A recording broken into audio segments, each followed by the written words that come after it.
ಯಾವುದಕ್ಕೂ short cut ಇಲ್ಲ, only hard work.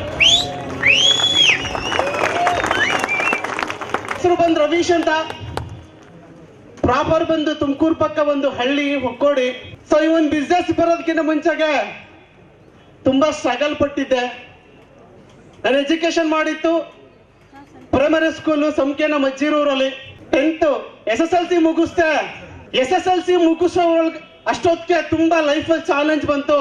ನಾನು ಅವತ್ತೇ ಡಿಸೈಡ್ ಮಾಡಿದ್ದೆ, ಸಬ್ ಕಾನ್ಶಿಯಸ್ ಮೈಂಡ್ಗೆ ಡಿಸೈಡ್ ಮಾಡಿದ್ದೆ ಏನಂತಂದ್ರೆ ಲೈಫ್ ಅಲ್ಲಿ ಈ ತರ ಒಂದು ಸಕ್ಸಸ್ ಸ್ಟೋರಿ ನಂದು ಇದ್ದೇ ಇರುತ್ತೆ ಅಂತ. ನಾನು ಹತ್ತತ್ರ ಒಂದು 18 ವರ್ಷದ ಹಿಂದೆಲ್ಲ ನಾನು ಫಿಕ್ಸ್ ಮಾಡಿದ್ದೆ. ಅದಕ್ಕೆ ಇವತ್ತು ನನ್ನ ಲೈಫ್ ಅಲ್ಲಿ ಸಕ್ಸಸ್ ಸ್ಟೋರಿ ಸಿಕ್ಕಿರೋದು.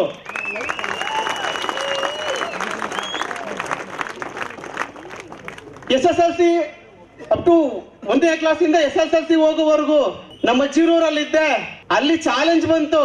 ಏನಕ್ಕಪ್ಪ ಅಂತಂದ್ರೆ ಆಕ್ಚುಲಿ ಒಂದು ನಮ್ದು ಪೂರ್ ಫ್ಯಾಮಿಲಿ, ನಮ್ಮ ತಾಯಿ ನಮ್ಮ ಮನೆ ಪೂರ್ತಿ ಜವಾಬ್ದಾರಿ ಹೊತ್ಕೊಂಡಿದ್ರು. ಈ ಒಂದು ಸಕ್ಸಸ್ ಮೇಜರ್ ಸಿಗೋ ಕಾರಣ ಅವರೇ. ಈ ಒಂದು ಸ್ಟ್ರೆಂತ್ ಆಗಿರ್ಬೋದು. ಇವತ್ತು ನನ್ನ ಸಕ್ಸಸ್ ಅಲ್ಲ, ನಮ್ಮ ತಾಯಿ ಸಕ್ಸಸ್ ಅಂತ ಹೇಳಕ್ ಇಷ್ಟಪಡ್ತೀನಿ.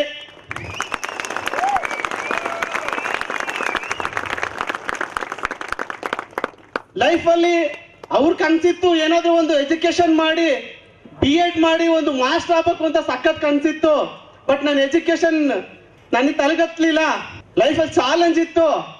SSLC ಮುಗಿಸ್ಕೊಂಡು ನಮ್ಮೂರಿಗೆ ವಾಪಸ್ ಆಗೋ ಟೈಮಲ್ಲಿ ತುಂಬಾ ಫೇಸ್ ಮಾಡಿದೆ.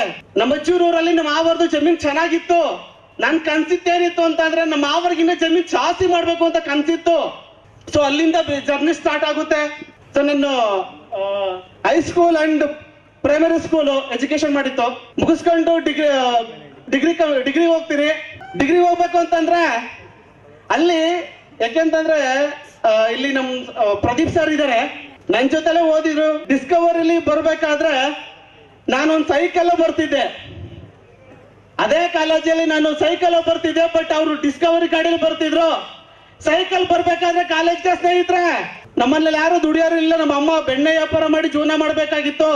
ಅವ್ರಿಗೂ ನಾನು ಸಪೋರ್ಟ್ ಮಾಡ್ಬೇಕಾಗಿತ್ತು. ಇದೇ ಸೈಕಲ್ ಅಲ್ಲಿ ಬೆಣ್ಣೆ ಮಾರಿ ನಮ್ಮಮ್ಮ ಕುಂಡ್ರಿಸ್ಕೊಂಡು ಬೆಣ್ಣೆ ವ್ಯಾಪಾರ ಮಾಡಿ ಕಾಲೇಜ್ಗೆ ಹೋಗ್ಬೇಕಾಗಿತ್ತು. ನಮ್ಮನೇಲಿ ಅವತ್ತೇನಾದ್ರೂ ಚಿತ್ರಾನ್ನ ಮಾಡಿದ್ರೆ ದೊಡ್ಡ ಹಬ್ಬ. ನಮ್ಗೆ ಯಾರು ಗುರ್ತಿಸ್ತಿರ್ಲಿಲ್ಲ. ಅವತ್ತು ಯಾರು ಗುರ್ತಿಸ್ತಿರ್ಲಿಲ್ಲ. ನೆನೆಸ್ಕೊಂಡ್ರೆ ಇವತ್ತು ಕೂಡ ಕಣ್ಣೀರ್ ಬರುತ್ತೆ. ಅಲ್ಲಿಂದ ಜರ್ನಿ ಸ್ಟಾರ್ಟ್ ಆಗುತ್ತೆ. ಕನ್ಸಿತ್ತು ನನ್ಗೂ ಬೈಕ್. ಆಕ್ಚುಲಿ ನನ್ ಡಿಗ್ರಿ ಕಂಪ್ಲೀಟ್ ಆಗೋವರೆಗೂ ಬೈಕ್ ಓಡ್ಸಕ್ ಗೊತ್ತಿರ್ಲಿಲ್ಲ. ಯಾಕೆಂದ್ರೆ ಯಾರಾದ್ರೂ ಬೈಕ್ ಕೊಡಕ್ ಬಂದು ನಂಗೆ ಎದಕ್ಕಂತೀವ್ರು ಎಲ್ಲ ಕೂತ್ಬಿಡ್ತಾರೆ ಅಂತಾನ. ಸೊ ಚಾಲೆಂಜಸ್ ತುಂಬಾ ಫೇಸ್ ಮಾಡಿದ್ವಿ. ಅಲ್ಲೂ ಎಜುಕೇಶನ್ ಮುಗಿಸ್ಕೊಂಡು ನೆಕ್ಸ್ಟ್ ಪ್ರೈವೇಟ್ ಬ್ಯಾಂಕ್ ಅಲ್ಲಿ ವರ್ಕ್ ಮಾಡಕ್ ಒಂದು ಜಾಬ್ ಸಿಗುತ್ತೆ. ಸೊ ಅಲ್ಲಿ ಗೌರ್ಮೆಂಟ್ ಅಲ್ಲ ಪ್ರೈವೇಟ್. ಬಟ್ ಆ ಬ್ಯಾಂಕಿಗೆ ಏನಾಗುತ್ತೆ, ನನ್ನ ಈ ಕ್ಯಾಶ್ ಗಾಡಿಲಿ ATMಗೆ ಕ್ಯಾಶ್ ಲೋಡ್ ಹಾಕೋದು. ಅದ್ರಲ್ಲಿ ಏನಾಗುತ್ತೆ ಅಂತಂದ್ರೆ ತುಂಬಾ ಜವಾಬ್ದಾರಿ ಕೆಲಸ. ಸೊ ಅಲ್ಲಿ ಈ ಒಂದು ಜಾಬ್ ಅಲ್ಲಿ ಏನಾಗಿತ್ತು ಅಂತಂದ್ರೆ ಯಾರೋ ಮಾಡಿ ತಪ್ಪಕ್ಕೆ ಪ್ರದೀಪ್ ಸರ್ಗೂ ನಂಗೂ 50,000 ರೂಪಾಯಿ ತಲೆ ಮೇಲೆ ಬರುತ್ತೆ. ಸ್ಯಾಲ್ರಿ ಬಂದು 8,500 ನನ್ನ ಸ್ಯಾಲ್ರಿ. ಇವಾಗ ಯಾರೋ ಮಾಡಿದ 50,000 ರೂಪಾಯಿ ತಪ್ಪಿಗೆ ನಾವಿಬ್ರು 50,000 ರೂಪಾಯಿ ಹತ್ತತ್ರ ಒಂದ್ 4 ತಿಂಗಳು ನಮ್ ಸಂಬಳದಲ್ಲಿ ಅದನ್ನ ಕಟ್ಕೊಟ್ಟಿದೀವಿ. ಕನ್ಸಿತ್ತು ಜೂನ್ದಲ್ಲಿ ಏನಾದ್ರೂ ಅಚೀವ್ಮೆಂಟ್ ಮಾಡ್ಲೇಬೇಕಾಗಿತ್ತು. ಯಾಕೆಂತಂದ್ರೆ ನಾನು SSLC ಮುಗಿಸ್ಕೊಂಡು ಬರ್ಬೇಕಾದ್ರೆ ನನ್ಗೆ ಅನ್ಸಿತ್ತು ಏನಾದ್ರು ಮಾಡಿ ನಮ್ಮ ಮಾವರ್ಗಿನ ಚೆನ್ನಾಗಿ ಬೆಳಿಬೇಕು ಅಂತನ. ಅವಕಾಶಗಳು ಯಾವ್ದು ಸಿಕ್ಕಿರ್ಲಿಲ್ಲ. ಜಾಬ್ ಮಾಡ್ತಿದ್ದೆ. ಬಟ್ ಜಾಬ್ ಅಲ್ಲಿ ಜೀವನ ಮಾಡ್ಬಿಟ್ಟು ನಾವ್ ಅಂದ್ಕೊಂಡೆ ಜೀವನ ಮಾಡಕ್ ಆಗ್ತಿರ್ಲಿಲ್ಲ. ಅವತ್ತೊಂದು ಡಿಸೈಡ್ ಮಾಡಿದ್ರೆ ಯಾವ್ದಾದ್ರು ಒಂದು ಬೇಕರಿ ಮಾಡ್ಬೇಕು ಅಂತ. ಬಟ್ ಬೇಕರಿ ಮಾಡ್ಬೇಕು ಅಂತಂದ್ರೆ ಬಂಡವಾಳ ಬೇಕು, ಎಕ್ಸ್ಪೀರಿಯನ್ಸ್ ಬೇಕು. ನಮ್ಮ ಹತ್ರ ಬಂಡವಾಳನೂ ಇಲ್ಲ, ಎಕ್ಸ್ಪೀರಿಯನ್ಸು ಇಲ್ಲ. ಜೀವನ ಹಂಗೆ ನಡೀತಾ ಹೋಗ್ತಿರ್ತಿತ್ತು. ಸೊ ಅದಾದ್ಮೇಲೆ ನೆಟ್ವರ್ಕ್ ಇಂಡಸ್ಟ್ರಿ ಪರಿಚಯ ಆಗುತ್ತೆ. ಮಿಸ್ಟರ್ GK ಮಂಜುನಾಥ್ ಸರ್ ಕಂಡಿದ್ದಾನ. ನಾನು ಇಲ್ಲಿಂದಲೇ ಹಾರ್ಟ್ಲಿ ಥ್ಯಾಂಕ್ಸ್ ಹೇಳಕ್ ಇಷ್ಟಪಡ್ತೀನಿ. ಅವ್ರಿಗೆ ಪರಿಚಯ ಆಯ್ತು, ನಂಬಲಿಲ್ಲ. ಯಾಕೆಂತಂದ್ರೆ ನಾನು ಡಿಗ್ರಿ ಮಾಡ್ಬೇಕಾದ್ರೆ ಸಾಕಷ್ಟು ದುಡ್ಡು ಕಟ್ಸೋದು, ಚೈನ್ ಲಿಂಕು ತುಂಬಾ ನೆಗೆಟಿವ್ ಇತ್ತು. ಸ್ನೇಹಿತರೆ ಪ್ರಾಡಕ್ಟ್ ಯೂಸ್ ಮಾಡಿದ್ರೆ ಬೆಸ್ಟ್ ರಿಸಲ್ಟ್ ಬಂತು. ಅಲ್ಲಿಂದ ಒಂದು ಈವೆಂಟ್ಗೆ ಹೋದೆ ಹೊಸಪೇಟೆಗೆ. ಸೊ ಅಲ್ಲಿ ಡ್ರೀಮ್ ಅರ್ಥ ಆಯ್ತು. ನಾವು ಜಾಬ್ ಅಲ್ಲಿ ಜೀವನ ಮಾಡ್ಬೋದಷ್ಟೇ. ನಾವ್ ಅನ್ಕೊಂಡಂಗೆ ಲೈಫ್ ಲೀಡ್ ಮಾಡಕ್ ಆಗಲ್ಲ. ಈ ಒಂದು ಬಿಸ್ನೆಸ್ ಮಾಡಿದ್ರೆ 100% ಗೆಲ್ತೀವಿ ಅಂತಾನ ಅಲ್ಲಿಂದ ಸ್ಟಾರ್ಟ್ ಮಾಡಿದೆ. ಸ್ಟಾರ್ಟ್ ಮಾಡಿದ್ಮೇಲೆ ಎಷ್ಟೋ ಜನ ಹೇಳ್ತಿದ್ರು ಆಲ್ರೆಡಿ ಜೂನ್ದಲ್ಲಿ ಎಷ್ಟೋ ಸಾಕಷ್ಟು ನಂದು ಬಂದಿದ್ಯಾ, 10,000 ಇನ್ಕಮ್ ತಗೊಂತಿದ್ಯಾ. ಅದನ್ನ ಬಿಟ್ಬಿಟ್ಟು ಯಾವ್ದೋ ಪೇಸ್ಟ್ ಶಾಂಪೂ ಮಾರಕ್ ಹೋಗ್ತೇನೆ ಅಂತ ಸಾಕಷ್ಟು ನಮ್ಮ ಫ್ರೆಂಡ್ಸ್ ಗಳೆಲ್ಲ ಆಡ್ಕೊಂತಿದ್ರು. ತಲೆ ಕೆಡ್ಸ್ಕೊಂತಿಲ್ಲ. ಏನಕ್ಕೆ ಅಂದ್ರೆ ಸಕ್ಸಸ್ ಆಗಿರೋ ವ್ಯಕ್ತಿಗಳು ನನ್ನ ಎದುರುಗಡೆ ಕಾಣ್ತಿದ್ರು. ನನ್ಗೆ ಯಾವುದೇ ಕಾರಣಕ್ಕೂ ಕಿವಿ ಕೇಳ್ತಿರ್ಲಿಲ್ಲ, ಕಣ್ಣು ಕಾಣ್ತಿರ್ಲಿಲ್ಲ. ನಾನು ಸಕ್ಸಸ್ ಆಗ್ಬೇಕಷ್ಟೇ, ನಾನು ಅಚೀವ್ಮೆಂಟ್ ಆಗ್ಬೇಕು. ವರ್ಕ್ ಮಾಡ್ತಾ ಬಂದ್ವಿ, ಸಾಕಷ್ಟು ನೆಗೆಟಿವ್ ಎರಡೂ ಫೇಸ್ ಮಾಡ್ತಾ ಬಂದ್ವಿ. ಬಟ್ ನೆಟ್ವರ್ಕ್ ಅನ್ನ ಪಾರ್ಟ್ ಟೈಮೇ ತಗೊಂಡು ಎಕ್ಸಾಕ್ಟ್ 1 ವರ್ಷದಲ್ಲಿ 47,000 ಇನ್ಕಮ್ ರೀಚ್ ಮಾಡಿದೆ ಒಂದು ಪ್ರೀವಿಯಸ್ ಕಂಪ್ನಿಲಿ. ಅವತ್ತು ರಿಯಾಲಿಟಿ ಅರ್ಥ ಆಯ್ತು ಸ್ನೇಹಿತರೆ. ಇದೇ ಒಂದು ಬಿಸ್ನೆಸ್ ಮಾಡಿದ್ರೆ ಯಾವುದೇ ಕಾರಣಕ್ಕೂ ಇಂಡಸ್ಟ್ರಿಯಲ್ಲಿ ಬೆಳೆಯೋಕ್ಕಾಗಲ್ಲ ಅಂದ್ಕೊಂಡು ಅವತ್ತು ರಿಸೈನ್ ಮಾಡಿಬಿಟ್ಟು ಬ್ಯಾಂಕಿಗೆ ಫುಲ್ ಟೈಮ್ ಒಂದು previous network marketing full time involve ಆದೆ. 60,000 70,000 ಕೂಡ ಇನ್ಕಮ್ ತಗೊಂಡೆ. ಫ್ಯಾಮಿಲಿ ಪ್ರಾಬ್ಲಮ್ ಆಗಿ 1 ವರ್ಷ ಡ್ರಾಪ್ ಮಾಡಿದಾಯ್ತು. 1 ವರ್ಷ ಡ್ರಾಪ್ ಮಾಡಾದ್ಮೇಲೆ ಹಿಂದೂ ತಿರುಗಿ ನೋಡಿದ್ರಲ್ಲಿ ಯಾವ ವ್ಯಕ್ತಿಗೆ ಪ್ರೆಸೆಂಟೇಶನ್ ಕೊಟ್ಟು ಜಾಯ್ನಿಂಗ್ ಮಾಡಿ ಅವಕಾಶ ಕೊಟ್ಟಿದ್ನೋ ಅದೇ ವ್ಯಕ್ತಿ 1 ಲಕ್ಷ ಇನ್ಕಮ್ ತಗೊಂತಿದ್ರು, ಅದ್ರ ಜೊತೆ ಕಾರ್ ತಗೊಂಡಿದ್ರು. ರಿಯಲಿ ಅವತ್ತು ನನಗೆ ಬೆಂಕಿ ಬೀಳ್ತು. ಎಸ್, ನಾನ್ ಅವಕಾಶ ಕೊಟ್ಟಿ ವ್ಯಕ್ತಿನೇ ಬೆಳ್ದೇನೆ ಅಂತಂದ್ರೆ ನಾನೇನಕ್ ಮಾಡಬಾರ್ದು ಅಂದ್ಕೊಂಡು ಮತ್ತೆ ಸ್ಟಾರ್ಟ್ ಮಾಡಿದೆ ಬಿಸ್ನೆಸ್. ನನಗೆ ಗೊತ್ತಿತ್ತು ಸ್ನೇಹಿತರೆ, ಯಾಕೆಂತಂದ್ರೆ ನನ್ನ ಜೀವನದಲ್ಲಿ ನಾನೇ ಅವಕಾಶ ಕೊಟ್ಟು ಪ್ರೆಸೆಂಟೇಶನ್ ಕೊಟ್ಟು ನನ್ನ ಜೊತೆ ಜಾಯ್ನಿಂಗ್ ಆದ ವ್ಯಕ್ತಿಗಳು 70,000 ಇನ್ಕಮ್ 80,000 ಕಾರ್ ತಗೊಂಡಿದ್ದಾರೆ. ನಾನ್ಗೇನಕ್ ಮಾಡಬಾರ್ದು? ರಿಯಲ್ ವರ್ಕ್ ಅಲ್ಲಿಂದ ಸ್ಟಾರ್ಟ್ ಆಯ್ತು. ಏನಕ್ಕೆ ಅಂತಂದ್ರೆ ರೇಸ್ ಅಲ್ಲಿ ಯಾವ ಕುದುರೆ ಮುಂದೆ ಹೋಗ್ತಿದೆ ಇಂಪಾರ್ಟೆಂಟ್ ಅಲ್ಲ, ಯಾವ ಕುದುರೆ ಗೆದ್ದಿದೆ ಅದು ಇಂಪಾರ್ಟೆಂಟ್ ಆಗಿರುತ್ತೆ. ಅದಕ್ಕೆ ಅಲ್ಲಿಂದ ಸ್ಟಾರ್ಟ್ ಆಯ್ತು ಬಿಸ್ನೆಸ್. ಸ್ಟಾರ್ಟ್ ಮಾಡಿ ಎಕ್ಸಾಕ್ಟ್ 4.5 ವರ್ಷ ವರ್ಕ್ ಮಾಡಿದೀನಿ. ಹೈಯೆಸ್ಟ್ ಪ್ರೀವಿಯಸ್ ನೆಟ್ವರ್ಕ್ ಮಾರ್ಕೆಟಿಂಗ್ ಇಂಡಸ್ಟ್ರಿಯಲ್ಲಿ 2,03,000 1 ತಿಂಗಳಿಗೆ ತಗೊಂತಿದೆ. ಅದ್ರ ಜೊತೆಗೆ 12 ಲಕ್ಷ ಬ್ರಿಸಾ ಕೂಡ ಬೈ ಮಾಡಿದ್ದೆ. ಟೀಮ್ ಅಲ್ಲಿ 13 ಜನ ಕಾರು ಕೂಡ ಕೊಡ್ಸಿದ್ವಿ. ಒಂದು ವೇನಲ್ಲಿ ಹೋಗ್ತಾ ಇತ್ತು.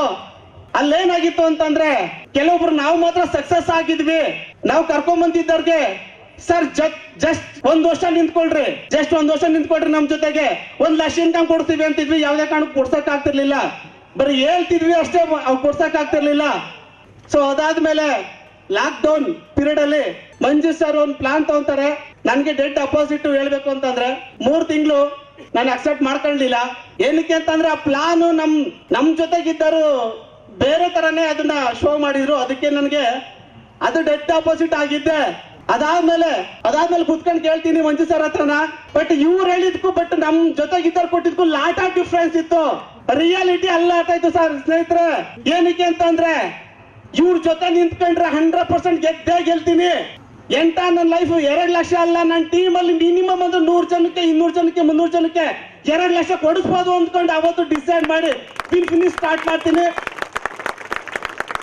ಸೊ ಫಸ್ಟ್ ಮಂತ್ ಇನ್ಕಮ್ 34,000 ವಿನ್ಫಿನಿತ್ ಅಲ್ಲಿ, second month 54,000, third month 98,000, fourth month 1,67,000. ನಿಜವಾಗ್ಲೂ ಖುಷಿ ಆಗುತ್ತೆ. ಪ್ರೀವಿಯಸ್ ನೆಟ್ವರ್ಕ್ ಮಾರ್ಕೆಟಿಂಗ್ ಅಲ್ಲಿ 4 ವರ್ಷ ವರ್ಕ್ ಮಾಡಿದೀನಿ. ಸ್ಯಾಲರಿ ಬಂದು 2,03,000 ಇನ್ಕಮ್ ತಗೊಂತಿದ್ದೀನಿ. 4 ವರ್ಷ ಎಕ್ಸ್ಪೀರಿಯನ್ಸ್. ಬಟ್ ಬಂದು ಎಕ್ಸಾಕ್ಟ್ 5th ಮಂತ್ ಒಳಗಡೆಗೆ ನನ್ನ ಇನ್ಕಮ್ ಲಾಸ್ಟ್ ಮಂತ್ 2,88,781.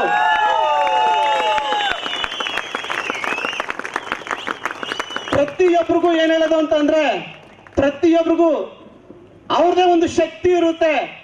ನನ್ನ ಕೈಲಾಗಲ್ಲ ಅಂದ್ರೆ ಆಗಲ್ಲ, ಆಗುತ್ತೆ ಅಂದ್ರೆ ಆಗುತ್ತೆ. ಇವತ್ತು ಈ ದುನಿಯಾದಲ್ಲಿ ದುಡ್ಡಿದ್ರೆ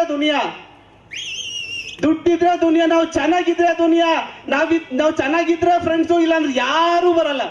ಇವತ್ತು ನಾನು ಚೆನ್ನಾಗಿರೋ ಹೊತ್ತಿಗೆ, ನಾನು ದುಡ್ಡು ಮಾಡ್ತಿರೋದಕ್ಕೆ, ನನ್ನ ಲೈಫ್ ಲೀಡ್ ಮಾಡ್ತಿರೋದಕ್ಕೆ ಯಾವ ವ್ಯಕ್ತಿಗಳು ನಮ್ಮ ರಿಲೇಷನ್ಸ್ ನಮ್ಮ ಫ್ರೆಂಡ್ಸ್ಗಳು ನನ್ನ ನೋಡಿ ಆಡ್ಕೊಂತಿದ್ರು, ಇವತ್ತು ನನ್ನ ನೋಡಿ ಅವ್ರು ಹುಚ್ಚರಾಗ್ತಿದ್ದಾರೆ. ನನ್ನ ಇನ್ಕಮ್ ನನ್ನ ಲೈಫ್ ಸ್ಟೈಲ್ ನೋಡಿ.